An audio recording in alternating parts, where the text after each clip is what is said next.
तो भाई लोग हम लोग जिस वीडियो को इंतजार कर रहे थे काफ़ी बेसब्री से, पावर स्टार पवन सिंह जी का खिलाड़ी नायकी, जी हाँ खिलाड़ी नायकी, फाइनली आज आप सबके बीच में ये सॉन्ग आ गया है, जो कि आप सभी को फुल जानकारी मैं इस वीडियो के माध्यम से देने वाला हूं। तो उससे पहले आप लोग चैनल को सब्सक्राइब कर लीजिए, आगे वीडियो भोजपुरी की हर खबर सबसे पहले मिलता रहेगा। तो चलिए चलते हैं अपडेट के तरफ। तो भाई लोग ये गाना जो है कि पावर स्टार पवन सिंह जी का काफ़ी हाई लेवल का गाना है, बहुत ही हाई लेवल का गाना है, जो कि मैं जितना बोलूँ उतना ही कम है। जो कि अभी आप लोग नहीं देखे हैं तो जाइए, ग्लोबल म्यूजिक पर लॉन्च हो गया, यानी कि ग्लोबल म्यूजिक जैक्सन पर लॉन्च हो गया है पावर स्टार पवन सिंह जी का खिलाड़ी नायकी, जी हाँ, जिसको गाए हैं पावर स्टार पवन सिंह और साथ में भैया शिल्पी राज।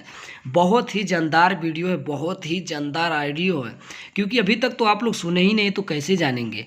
तो इसीलिए तो मैं वीडियो आप सबके बीच में लेकर आया हूं कि आप लोग जाइए सुनिए। ग्लोबल म्यूजिक जैक्सन पे यह गाना लॉन्च हो गया, जो कि काफ़ी हाई लेवल का गाना है, और पावर स्टार पवन सिंह जी का बहुत सारे गाने हैं जो कि आप सभी के बीच में देखने को मिलेंगे। बहुत सारे गाने हैं, मैं आप सभी को बोल रहा हूँ ना, बहुत सारे गाने हैं, क्योंकि अभी तक पावर स्टार पवन सिंह जी गाना नहीं लेकर आ रहे थे, लेकिन फाइनली बहुत सारे गाने हैं जो कि पावर स्टार पवन सिंह का गाना आ रहा है। चैनल को अभी तक नहीं सब्सक्राइब कर लिए हैं तो तुरंत अभी सब्सक्राइब कर लीजिए। आगे वीडियो आप सभी को भोजपुरी की हर खबर सबसे पहले मिलेगा। आप देख रहे थे भोजपुरी मस्त न्यूज।